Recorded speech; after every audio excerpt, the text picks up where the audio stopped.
health, inspiration, love, life.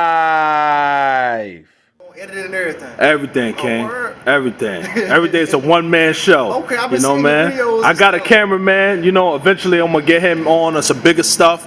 You know what I'm saying? But for small one-on-one interviews, I do myself. This is Hill TV, Health, Inspiration, Love Life Television. I have a special guest on my show today. First time meeting him today. His name is Kerwin Pittman. He's doing a lot of amazing things in the community. He has an organization that he works with called Justice Serve. And we're going to have a great conversation on a lot of things today, especially Martin Luther King legacy and the things that's going on in Raleigh and all the things and amazing things he's doing out here in Raleigh, North Carolina, in the Wake County area. How you doing today, brother? I'm doing fine, brother. I'm doing fine, brother. That's what's up. That's what's up. First question I got for you is, what are you involved in and what does your organization exactly do? I'm involved in an organization called Justice Serve of North Carolina, and it particularly specializes in criminal justice sector, particularly dealing with post-release parole, conviction, returning citizens, helping them get back on their feet. We do mentoring, so we do youth mentoring, gang prevention, gang intervention. It's awesome. So we're about to kind of transition into transitional housing as well. So Oh, nice. Coming home, we can kind of vet them through the program we're about to implement and put in place. Basically activists, man, full-fledged activists. That's police awesome. brutality, you know, just speak up and be that voice for the people that the people need out here. Right? That's awesome, man. I commend you on your efforts, and from the Hill TV family, we salute you, man, because, you know, we was just talking about this before.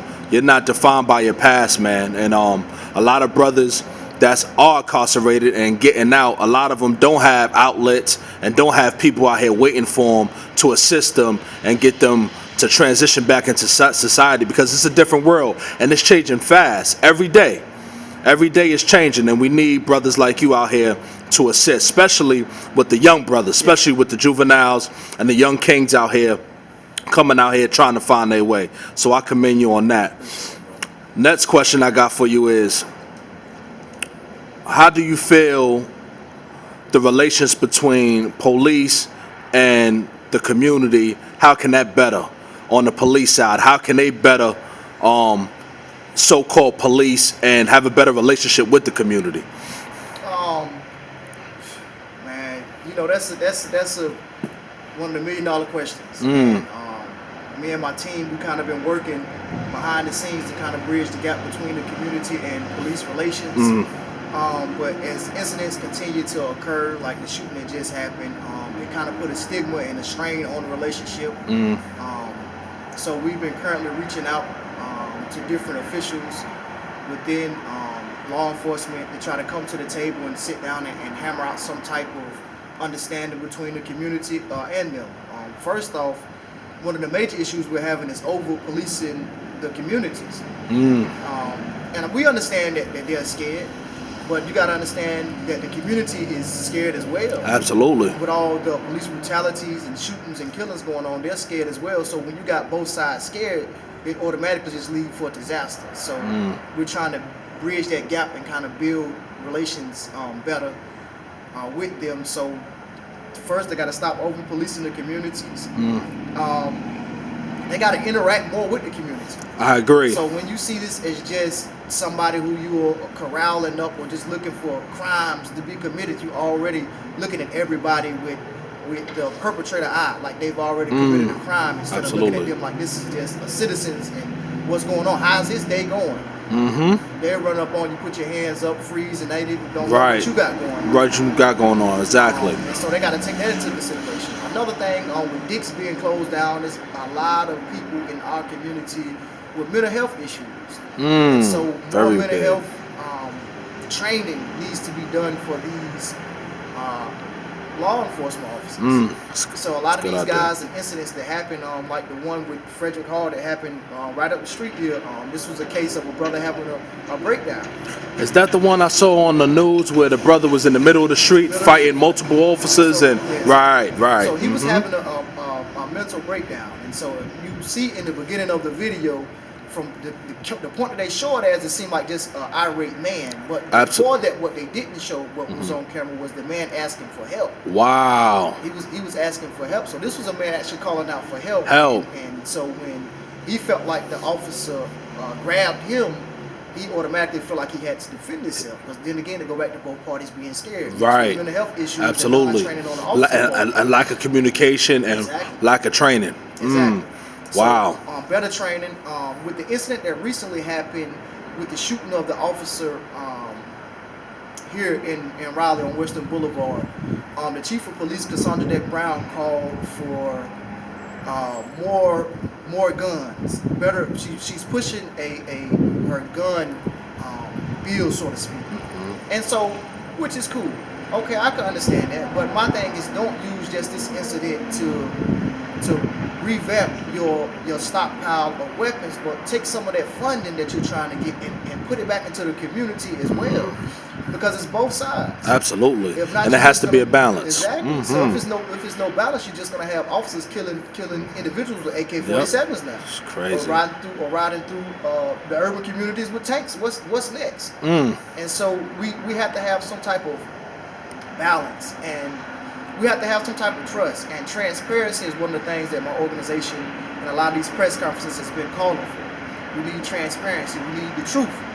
We want to be we want to be able to see what's going on, and we want it swift. Don't try to cover up nothing. Don't try to hide nothing. Just fair is fair, right is right, and wrong is wrong. That's right. If the citizen in the community is wrong, he's wrong. If the officer wrong, he wrong. So it has to be some type of scale or balance for both of them. And so it's just a point of us getting together and kind of coming up with some type of understanding, and then building better relationships. Another thing is, what they're doing now is taking the urban communities, and they are putting the rookies in these communities. And so they call our communities training grounds. This is wow. This is the real fact. Anybody who dealing in kind of this arena of law enforcement, they know this. So the urban communities are training grounds for the rookies now. So you got a rookie that come in who really don't know policy, who really don't know his job like this, and who's scared as well. He's going to resort to shooting first. Wow. He's going to resort to shooting versus you taking all the veteran officers who've been dealing in the communities, who have relations, right? And you put them on the north side of Raleigh to protect your stuff.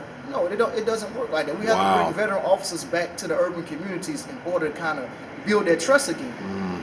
Build their trust. It's the citizens will deal with a veteran officer who grew up in their community, who know their grandparents, who know their mother, their father, better than dealing with an officer who's not even from this city. Because he feels alone, he feels scared, and he feels like he's in the wilderness. He's in the jungle. He's absolutely. In the jungle. And when you're in the jungle, you're going to react off of emotions. Exactly. And the dangerous things can happen. Exactly. Absolutely. So I agree. He feeling like he in the jungle versus the veteran officer feeling like I'm at home.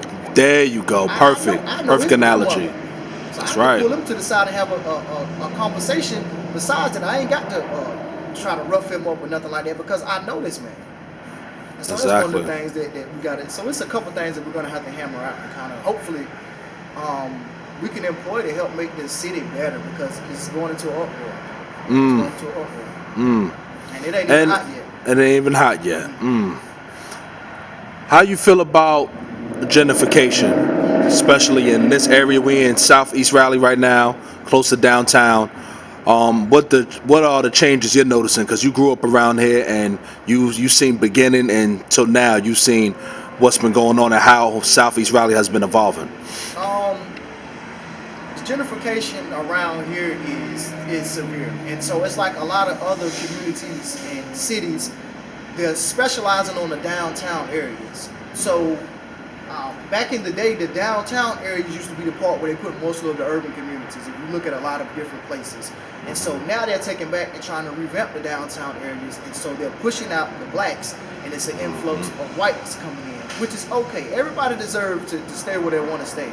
But my thing is, when you raise the value of something and the property value of something sky high, when these people who've been staying here all their life, come on, to keep up or pay even the taxes on this land, and so they're forced to go into foreclosure, or they're forced to not pay the tax on their land, so they have to move off their. That's bullying. That's bullying, man. Bullying. That's systematically bullying. Absolutely. I employ the people to go to your city council meetings, Yes. go to your commissioners meetings in Wake County, and listen to these meetings. It's a lot of deals being made behind the scenes. Trust me, I know. I sit in them. I listen. I watch them on the TV. I listen.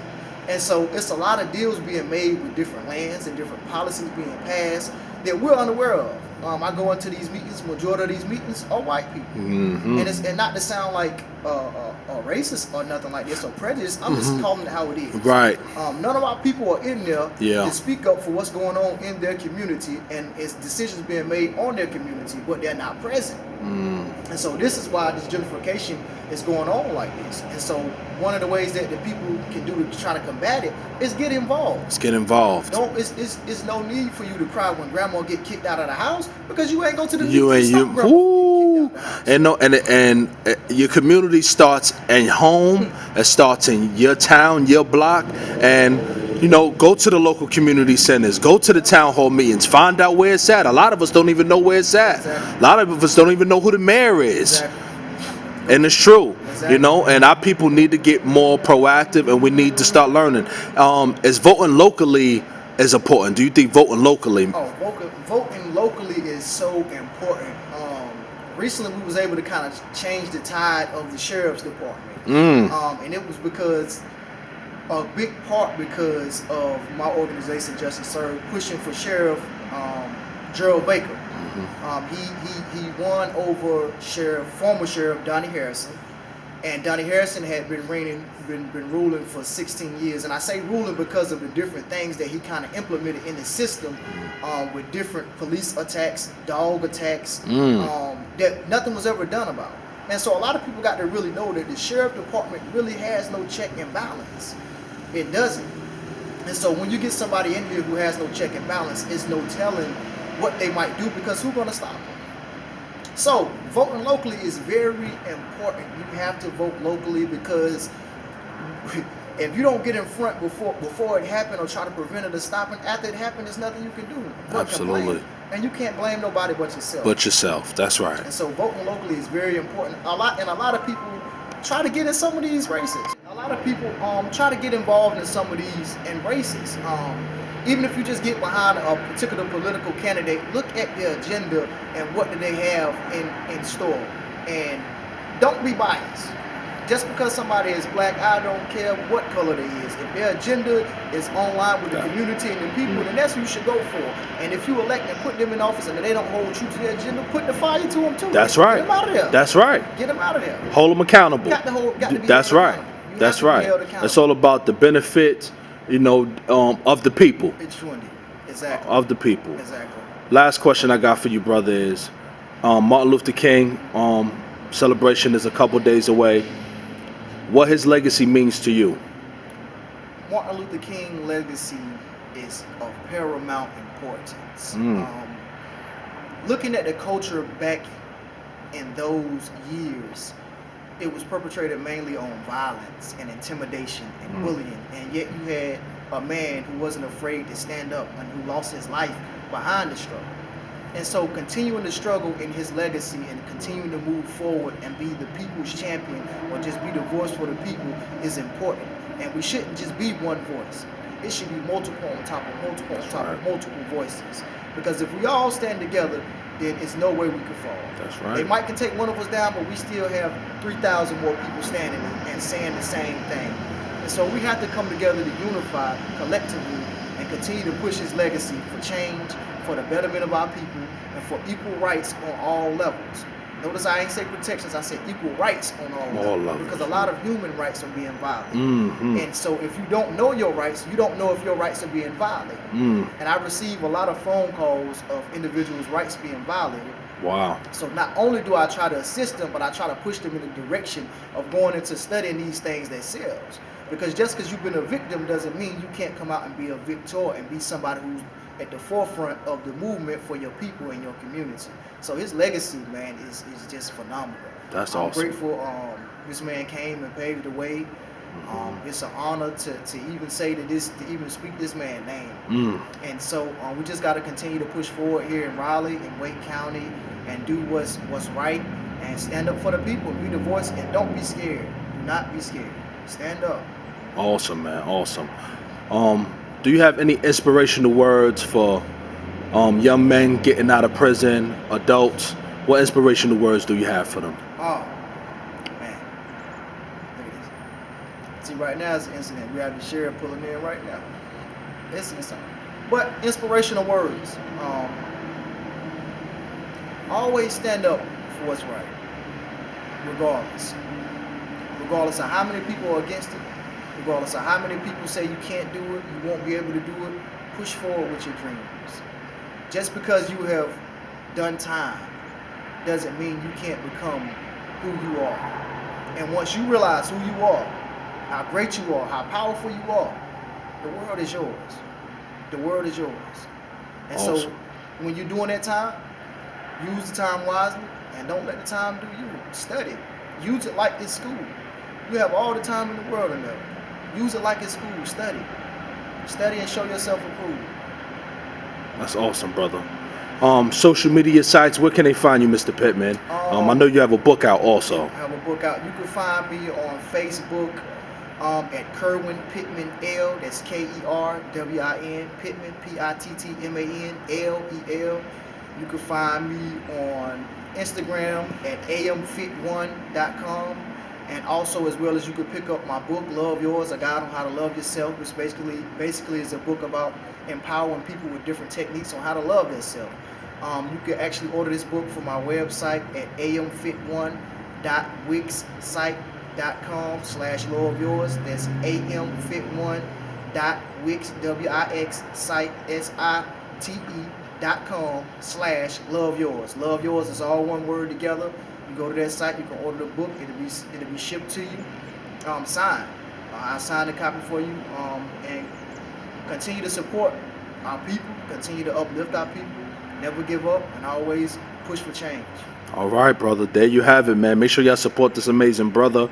Get out there, get involved, and get proactive. And there's no such word as can't. Health, inspiration, love, life.